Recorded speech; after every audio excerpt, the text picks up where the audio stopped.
तप्त कांचन गौरांगी राधे वृंदावनेश्वरी वृषभानुसुते देवी प्रणमामि हरिप्रिये वाञ्छाकल्पतरुभ्यश्च कृपा सिन्धुभ्य एव च पतितानां पावनेभ्यो वैष्णवेभ्यो नमो नमः।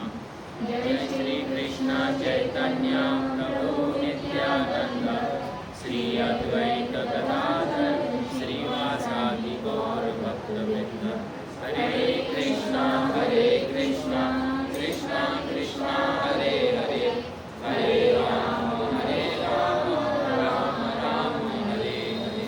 नमः ओम शिवपदाय कृष्णपृष्ठाय भूतले श्रीमते भक्तिवेदांत स्वामी नामिने नमस्ते सरस्वते देवे गौरवाणी प्रचारिणे निर्विशेषा शून्यवादी पाश्चात्यदेशतारिणे।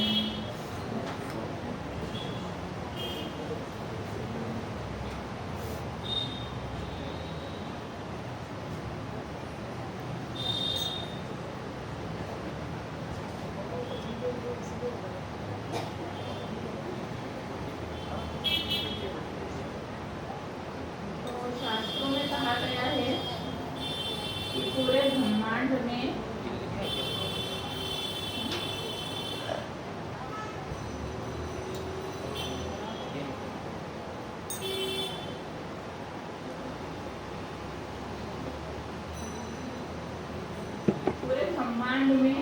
वैकुंठ लोग जो है वो श्रेष्ठ है ना। ब्रह्मांड के अंदर ही आता है वैकुंठ, जहाँ पे महाविष्णु निवास करते हैं, वो श्रेष्ठ है।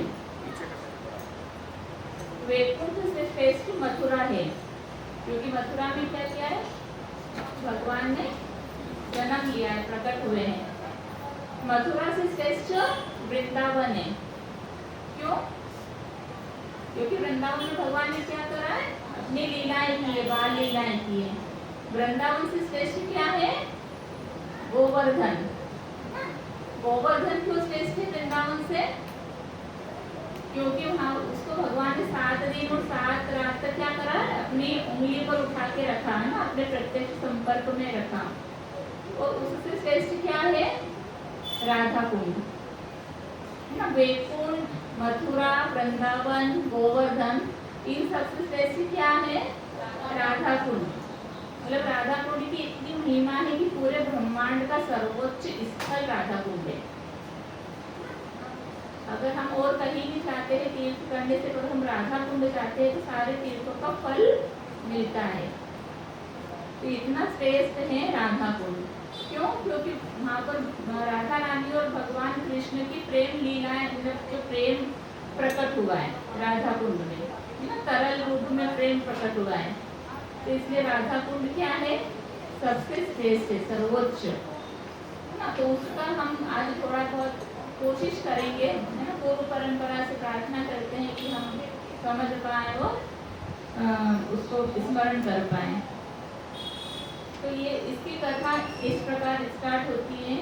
भगवान कृष्ण अपने ग्वाल बालों के साथ में गोवर्धन के इस स्थान पर गोपियों से मिलने के लिए जा रहे थे। और बस शाम का समय था, मुरली बजाने ही वाले थे कि इतने में भगवान को क्या होता है, आवाज़ें सुनाई देती है, कृष्ण कृष्ण करके। तब भगवान वृंदावन की तरफ भागते हैं, देखते हैं कि क्या हुआ। तो वहाँ पर जाके देखते हैं कि एक अरिष्टासुर नाम का एक जो राक्षस है, असुर है, उसकी हाइट इतनी है कि उसकी जो ऊंचाई थी वो बादलों को छू रही थी।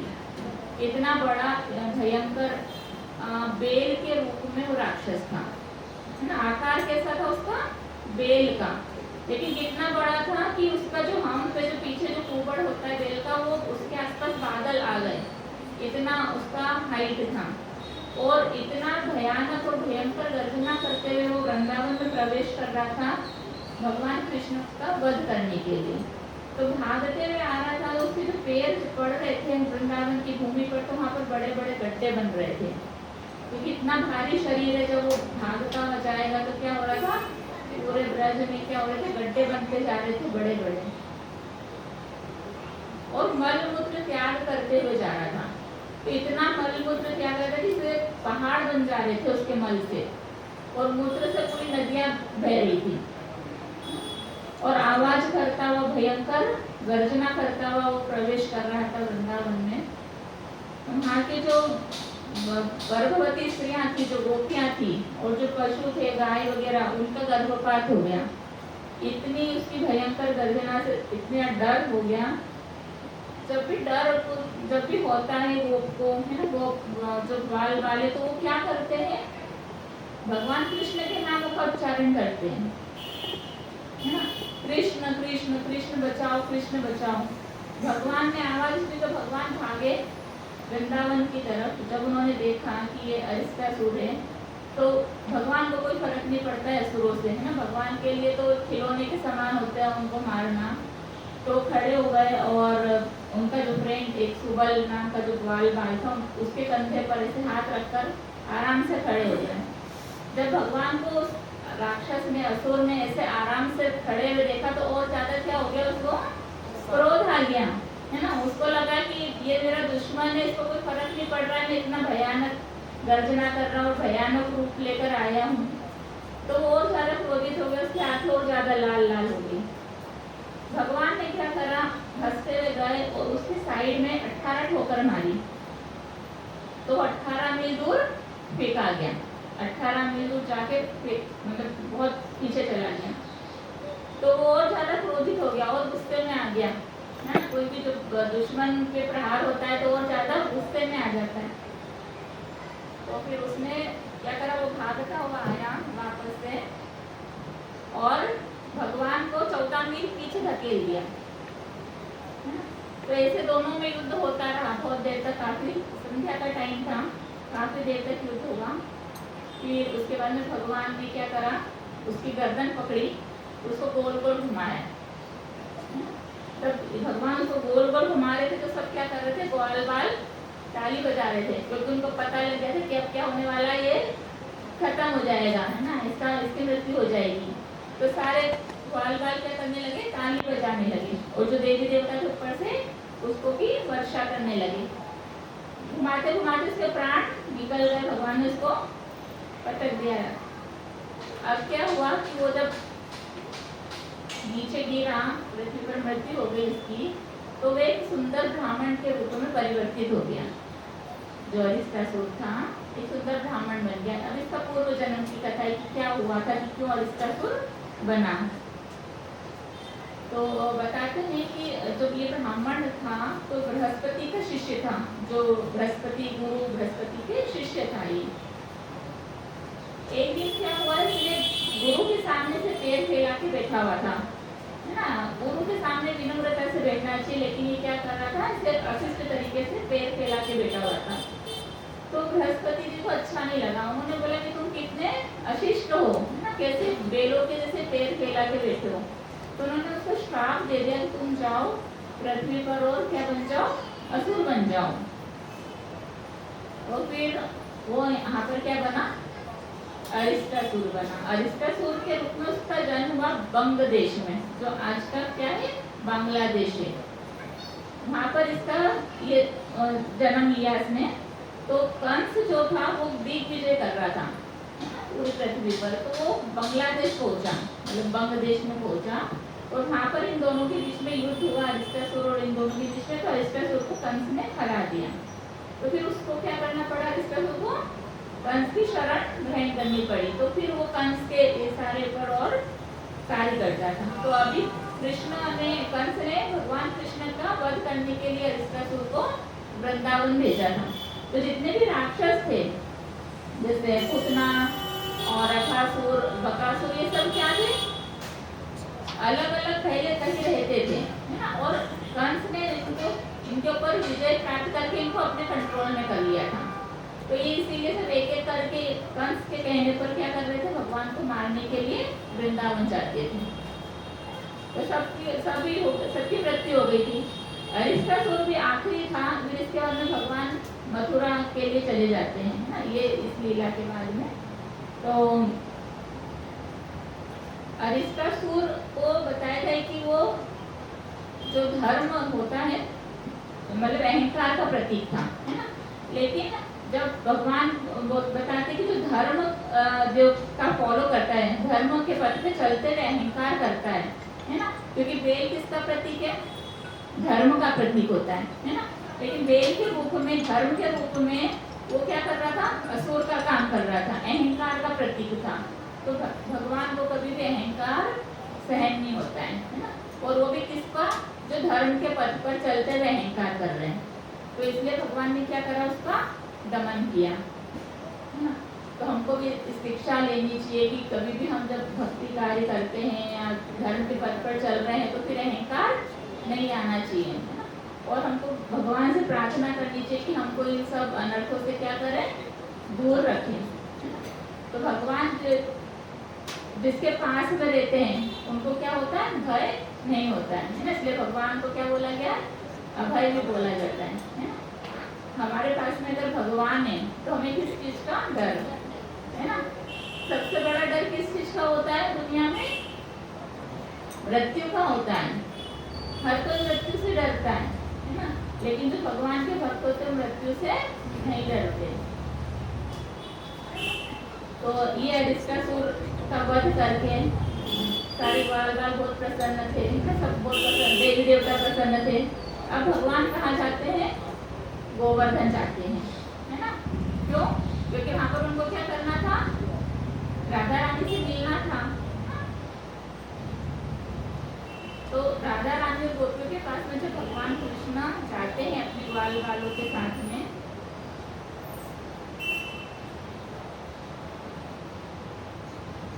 तो वो राधा रानी और उनकी गोपियां क्या करती है? वो तो खुशी खुशी जाते हैं कि सब लोग मेरी तारीफ कर रहे हैं तो वो भी प्रसन्न होंगे ना, प्रसन्न मुद्रा में जाते हैं। लेकिन राधा रानी और गोपियां बोल देती कि आप हमारे पास नहीं आ सकते है ना। भगवान को आश्चर्य होता है कि मैं तो इतना अच्छा काम कर कर आई हूँ, असुर को मार कर आई हूँ और ये ऐसा क्यों बोल रही है राधा रानी और गोपियां। तो बहुत आश्चर्य में पड़ जाते, बोलते क्यों नहीं आ सकते, क्या हुआ? तो बोलते कि तुमने बेल का वध किया है ना। बेल क्या हुए? हमारे पिता के समान है और गाय हमारी माता के समान है ना। तो बेल क्योंकि हमारे जो खेती है, खेतों में फसल क्या बोलेंगे उसको, जो भी मतलब अन्न उपजाने में कार्य करते हैं ना, काम में लेते हैं बेलों को, तो हमारे पिता के समान है। तो आपने उसका वध करके अच्छा नहीं किया, आपने पाप किया है। तो भगवान बोलते कि वो तो असुर था है ना। तो वो गोपियां नहीं मानती, बोले कुछ भी हो, था तो बेल है ना, असुर भी हो तो क्या हो गया, था तो गोवंश, तो आपको उसको मारना नहीं चाहिए था, इसका आपको बहुत बड़ा पाप लगा है। तो फिर भगवान बोलते कि अच्छा ठीक है, पाप लगा है तो मैं क्या करूं? तो वो बोलते कि आपको क्या करना है कि सारे ब्रह्मांड के जितने भी तीर्थ, जितने भी कुंड हैं और नदियां हैं, उसमें स्नान कर कर और प्रार्थना करनी है कि मैंने जो पाप किया उससे मुझे मुक्त करो है ना। सारे ब्रह्मांड में जाओ, जितने भी ब्रह्मांड भर के, पृथ्वी के नहीं, पूरे ब्रह्मांड के जितने भी तीर्थ हैं उनमें स्नान कर कर आओ, फिर हमसे बात करना है ना। तो भगवान है ना, तो परम परमेश्वर है, परम पिता है, उनको कहीं जाने की आवश्यकता नहीं है। तो उन्होंने बोला कि ठीक है, मैं क्यों कहीं पर जाऊं है ना, सारे तीर्थ मेरे पास आएंगे। अगर तुम इसी में प्रसन्न होती हो कि सारे तीर्थों में स्नान कर कर आऊं, तो सारे तीर्थ मेरे पास आएंगे। फिर भगवान चाहते हैं जहाँ पर अरिष्टासुर का एक पैर का निशान, हमने बताया था कि गड्ढे हो रहे थे जब भी वो पैर रख रहा था, तो वो जाते हैं जहाँ पर अरिष्टासुर के पैरों का निशान था और वहाँ पर अपना भी पैर ऐसे मारते हैं, तो वहाँ पर क्या बन जाता है? बहुत बड़ा एक गड्ढा बन जाता है ना। अब भगवान सारे जो तीर्थ हैं, 84,000 तीर्थ, पर्वत, कुंड, जितने भी 84,000 सब वहाँ पर एकत्रित हो जाते हैं गोवर्धन के पास में। और फिर भगवान उनसे बोलते हैं और वो सब क्या करते हैं? अपना अपना जल से उस कुंड को भर देते हैं है ना। फिर ऐसे क्या होता है? श्याम कुंड का निर्माण है ना, भगवान ने बनाया था तो क्या हुआ? श्याम कुंड। फिर भगवान उसके अंदर स्नान करते हैं और फिर बाहर आके और फिर बोलते हैं, तो मतलब अब शुद्ध हो गए। तो फिर गोपियां खुशी खुशी उनके पास जाने लगती है। अब भगवान बोलते हैं, भगवान की बारी आई है ना, अभी गोपियों की थी। अब भगवान बोलते हैं बोले तुम मैं हमारे पास नहीं आ सकती हो, है ना। तो वो क्या बोलती, उल्टा पासा कैसे पड़ गया, है ना। तो वो बोलती हम क्यों नहीं आ सकते, तो बोले तुमने क्या करा है, एक असुर का पक्ष लिया है, तब तुम्हारे ऊपर पाप चढ़ गया, है ना। असुर का पक्ष लेने से क्या हुआ, अब तुम पाप के भागीदार हो, अब तुमको जाकर और 84,000 कुंडों में स्नान करना होगा। तो फिर भगवान ऑफर देते हैं कि तुम श्याम कुंड में स्नान कर लो, तो तुम्हारा पाप जो तुमने किया है असुर का पक्ष लेने का वो धुल जाएगा। तो वो क्या बोलती कि हम तुम्हारे कुंड में क्यों स्नान करें, है ना। मतलब सब वो उन लोगों का आपस में चल रहा है कि तुमने पाप धोया है, फिर हम क्यों उसके अंदर अपना पाप धोए, है ना। हम नहीं स्नान करेंगे तुम्हारे कुंड में, हम अपना कुंड फुल बनाएंगे। तो फिर सारी गोपियां क्या करती हैं, अपने अपने कंगन निकालती हैं और श्याम कुंड के पास में क्या करती है, एक गड्ढा खोदती है ना। तो एक गड्ढा बनता है, छोटे ही बनता है, ज्यादा बड़ा नहीं। और उसके अंदर फिर भगवान बोलते हैं ठीक है तुमने अपना कुंड बना लिया, तुम इस कुंड से, मेरे कुंड से पानी भर सकती हो, डाल सकती हो इसमें। तो बोलती नहीं हम नहीं भरेंगे तुम्हारे कुंड से पानी, हम खुद मानसी गंगा से पानी लेकर आएंगे। तो मानसी गंगा से अभी भी 2 किलोमीटर दूर है राधा कुंड श्याम कुंड से, तो पहले तो और ज्यादा दूर होंगी। तो सारी गोपियां क्या करती है, एक लाइन बना लेती है वहाँ से मानसी गंगा से लेकर और यहाँ पर इन्होंने जो कुंड गड्ढा खोदा था वहाँ तक, और फिर ऐसे घरों से एक को एक पास करती हुई कुंड में पानी डालती है। पानी नहीं भरता है, पूरा पसीने पसीने हो जाती है, लेकिन वो कुंड में पानी भर ही नहीं रहा है, मतलब पूरा फुल नहीं हो रहा है वो। फिर भगवान जो 84,000 जो कुंड थे वो सब अप्रकट रूप में आकाश में थे, उसमें नहीं पर थे। तो भगवान इशारा करते हैं कुंड को, जो उनका नेता होता है लीडर को, कि आप जाके इनसे बात करो, क्योंकि ऐसे तो ये पानी भरने वाला नहीं है। तो फिर एक उनका जो लीडर होता है, नेता होता है, वो राधा रानी के पास में आके बोलता है कि आप स्वामी नहीं हो, है ना। पहले थोड़ा पटाना पड़ता है क्योंकि तो मना करते थे, तो आप बहुत परिश्रम कर रही हो, है ना, आप कृपा करके हमको अपनी सेवा में लगाओ, है ना, ऐसे बोलती। तो फिर राधा रानी सोचते हैं, फिर बोलते कि बहुत टाइम भी हो रहा है ना, बहुत देर हो गई। तो बोलते अच्छा ठीक है ना। तो फिर वो सारे कुंड क्या करते हैं, उसमें अपना जल डालते हैं और वो कुंड क्या होता है, राधा कुंड का प्राकट्य हो जाता है, हरि बोल। तो श्याम कुंड और राधा कुंड के बीच में एक अभी भी है, एक अंदर नीचे एक दूसरे में पानी आता जाता है। अगर हम गए हों कभी, आप लोगों ने देखा हो, तो इधर श्याम कुंड है, इधर राधा कुंड है, और उनके बीच में एक पुल है। तो इसके नीचे से पानी एक दूसरे में आता है, जैसे एक श्याम कुंड है और इधर राधा कुंड है। तो हमने देखा कि श्याम कुंड का जो शेप है थोड़ा टेढ़ा मेढ़ा सा है ना, और राधा कुंड का चौकोर है। तो एक तो ये कि वो अरिष्टासुर के पैर का जैसा निशान था वैसा है, और दूसरा ये बताया गया है कि वहाँ पर 5 पांडव वृक्ष के रूप में निवास करते थे, और द्रौपदी समेत 6 वृक्ष थे। तो वो वैसे वहाँ पर निवास करते थे वो भगवान की स्तुति करने के लिए। तो जब ये राधा कुंड को और श्याम कुंड का पुनरुद्धार हुआ, तो रघुनाथदास गोस्वामी के सपने में आकर उन्होंने बोला 5 पांडव ने कि ये हम वृक्ष के रूप में यहाँ पे खड़े हुए हैं, तो आप हमको मत काटना ना, हम भगवान की क्या कर रहे हैं, अर्चना कर रहे हैं, सेवा कर रहे हैं। तो फिर इसके थोड़ा सा टेढ़ा मेढ़ा है श्याम कुंड, और भगवान भी टेढ़े मेढ़े हैं त्रिभंग रूप में, है ना, इसलिए उनका जो श्याम कुंड है वो टेढ़ा मेढ़ा है, और राधा रानी का कुंड क्या है, सीधा है।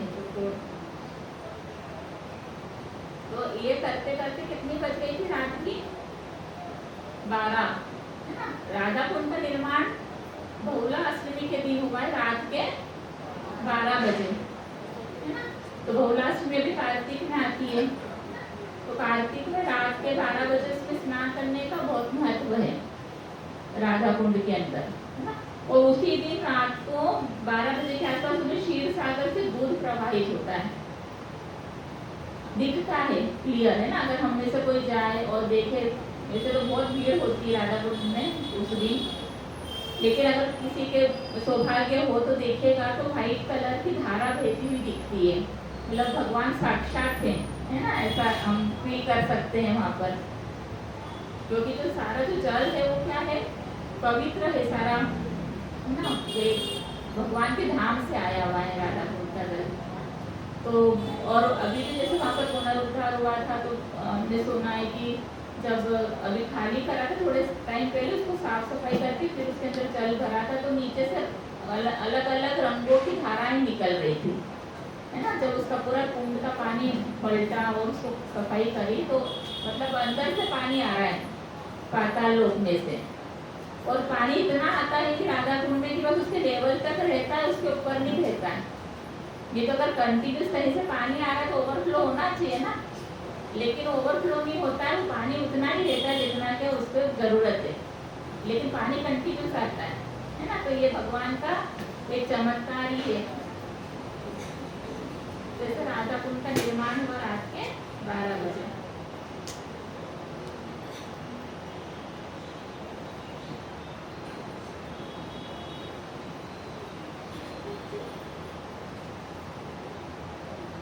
तो राधा कुंड की प्राकट के 4 बार हुआ है। एक बार तो भगवान ने खुद करा, राधा रानी ने। दूसरी बार क्या हुआ था कि फिर ये लुप्त हो गया था, है ना, थोड़े टाइम के बाद में ये सब मुगलों के शासन के टाइम पे लुप्त हो गई थी सब चीजें। लेकिन जब चैतन्य महाप्रभु गए वृंदावन, तो वो सारे सब जगह का उन्होंने भ्रमण कर लिया। उसके बाद में जब गोवर्धन आए, तो वो सब लोगों से पूछ रहे थे ब्रजवासी से कि राधा कुंड कहाँ है, श्याम कुंड कहाँ है, लेकिन किसी को पता ही नहीं था कि कुछ है भी, है ना। सब बोल रहे थे हमको नहीं पता कहाँ है क्या है, उनको उन्होंने नाम ही पहली बार सुना। तो चैतन्य महाप्रभु एक वृक्ष के नीचे, तमाल वृक्ष के नीचे बहुत बैठकर विरह में, राधा कुंड के श्याम कुंड के विरह में क्रंदन कर रहे थे कि कहाँ चले गए। तो उसी के सामने उनको प्रकट हुआ कि 1-2 कुंड थे, उसके अंदर क्या हुआ था, थोड़ा थोड़ा सा पानी था, उसमें लोगों ने चावल की खेती कर रखी थी, धान उगा रखा था। तो जैसे उनको लगा कि यही तो राधा कुंड श्याम कुंड है ना, जब इसे थे ही गड्ढे थे छोटे छोटे से, तो उसमें चैतन्य महाप्रभु कूद गए और उन्होंने बहुत उसकी जो राधा कुंड की मिट्टी अपने बॉडी पे लगाकर और बहुत मतलब उससे स्नान करा, और फिर मानसी गंगा में जाकर क्या करा, पूरे अच्छे से स्नान करा, वहाँ पर मिट्टी लगा ली पूरी अपने बॉडी पर। तो ऐसे दूसरी बार चैतन्य महाप्रभु ने प्रकट करवाया।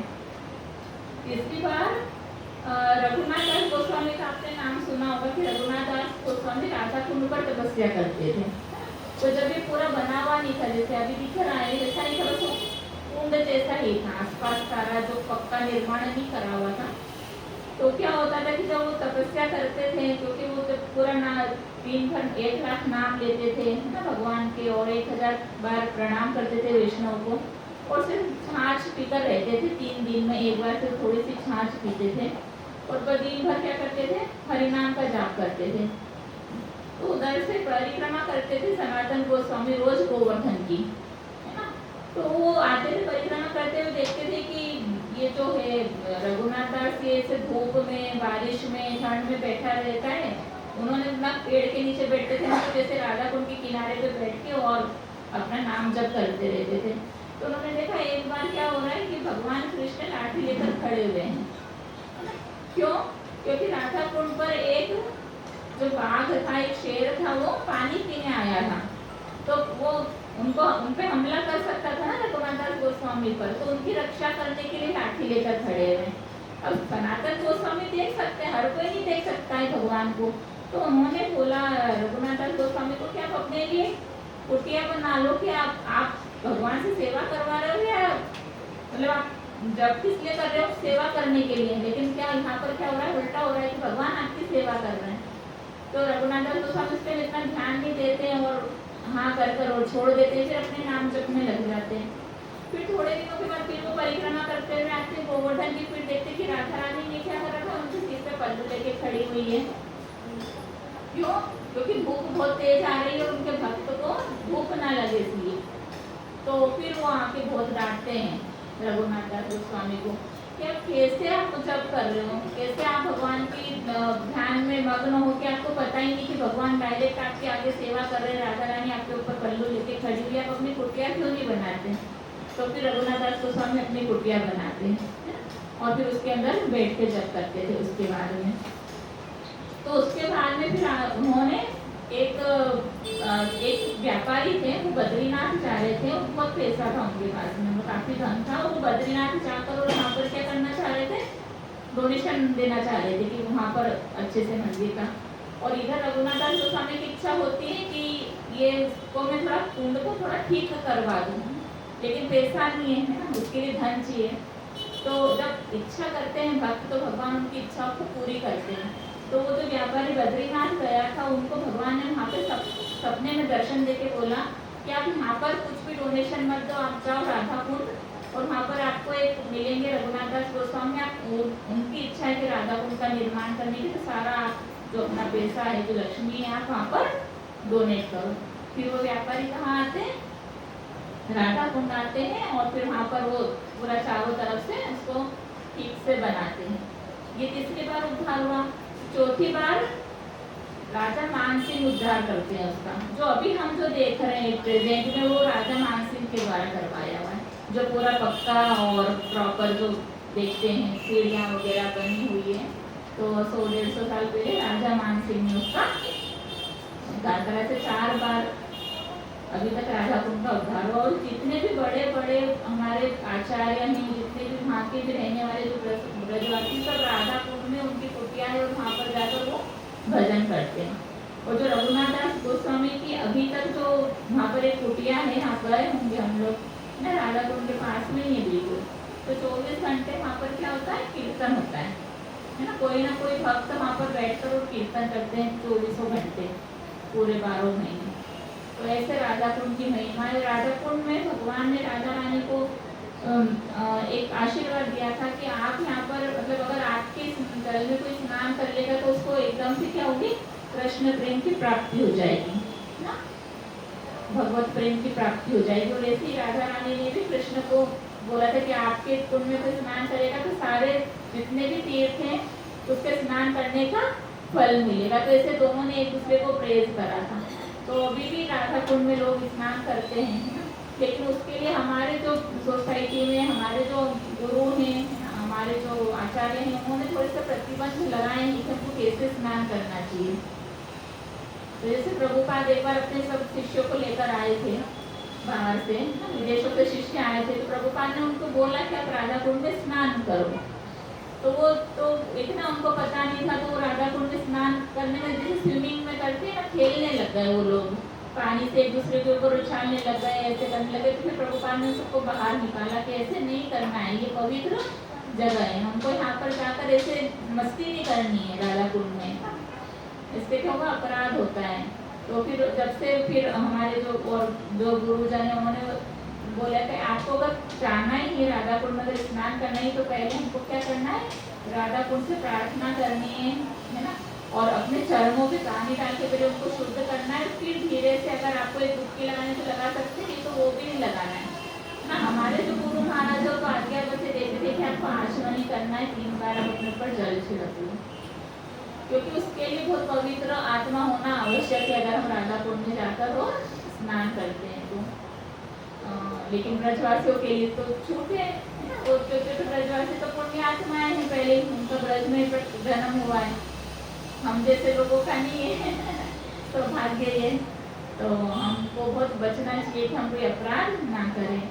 और ये भी है कि जैसे लोग क्या कहते हैं, राधा कुंड को ज़्यादा महत्व देते हैं, श्याम कुंड को कम महत्व देते हैं, लेकिन दोनों का बराबर महत्व है ना। ऐसा नहीं सोचना चाहिए कि तुम राधा कुंड में डुबकी लगा ले या राधा कुंड से आचमन कर ले तो हमारा उद्धार हो जाएगा।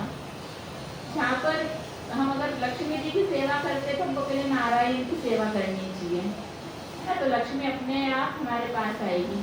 कैसे हमको श्याम कुंड में पहले स्नान करना चाहिए, श्याम कुंड के पहले आचमन करना चाहिए, उसके बाद में राधा कुंड में करना चाहिए।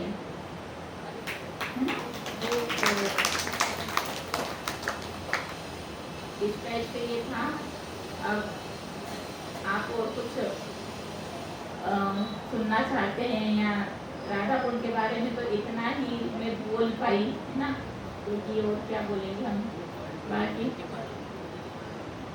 हाँ, तो अभी हमारा वर्ल्ड होली नेम चल रहा है, क्या ना, विश्व हरिनाम सप्ताह। तो इसलिए अभी हरिदास ठाकुर का आविर्भाव था अनंत चतुर्दशी के दिन से लेकर और 7 दिन तक ना, जब 7 दिनों तक पूरे विश्व में हरिनाम का प्रचार होता है। तो कल भी हमारे मंदिर से बहुत बड़ी एक शोभा यात्रा निकली थी हरिनाम की। तो हमको सबसे ज़्यादा भी हरिनाम का प्रचार प्रसार करना चाहिए, क्योंकि कलयुग में यही मंत्र है, हरे कृष्णा कृष्णा कृष्णा हरे हरे, हरे राम राम राम हरे हरे।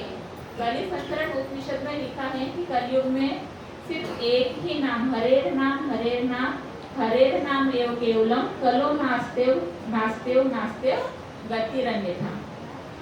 इस कलयुग में सिर्फ हरि का नाम और हरि का नाम ही वो भगवान को प्रसन्न करने के लिए उपयुक्त है। इसके अलावा और कुछ नहीं, कुछ नहीं, कुछ नहीं। क्योंकि कलयुग में इतने दूषित हैं सारी चीजें कि हम सोचे कि हम पूजा अर्चना करके भगवान को प्रसन्न कर लें, यज्ञ करके प्रसन्न कर लें, तो हम नहीं कर पाएंगे। हम जोत भी चलाते हैं ठीक है, तो हमको नहीं पता है कि वो शुद्ध है या अशुद्ध है, उसमें क्या मिला हुआ है। अभी आप लेटेस्ट पढ़ रहे होंगे कि तिरुपति बालाजी के प्रसाद के अंदर चर्बी मिली हुई है। तो हम क्या चीज़ों पे भरोसा कर सकते हैं ना, कि हम अगर दिया लगा रहे हैं तो वो शुद्ध घी का लग रहा है कि नहीं लग रहा है। तो इसलिए सिर्फ अगर हम हरि का नाम किसी भी अवस्था में लेते हैं तो वो हमारे लिए बहुत लाभदायक है। भले ही फिर हम सोते उठते बैठते बिना नहाए खाते पीते न सो कभी भी किसी भी समय भगवान के नामों का उच्चारण कर सकते हैं, और नाम ही हमारी रक्षा करता है। जब हमारे ऊपर कष्ट आते हैं तो हम क्या करते हैं, पूजा अर्चना करते हैं जाकर, हाँ कि दिया जलाने जाते, कोई कष्ट आया तो पुकारते हैं ना भगवान को, उस टाइम तो प्रार्थना ही करते हैं। तो प्रार्थनाओं में बल है ना। तो ऐसे भगवान का नामों का जब उच्चारण करते हैं, भगवान कृष्ण क्या है, अभय है। भगवान कृष्ण के जब हमारे साथ रहते तो भय नहीं होता है।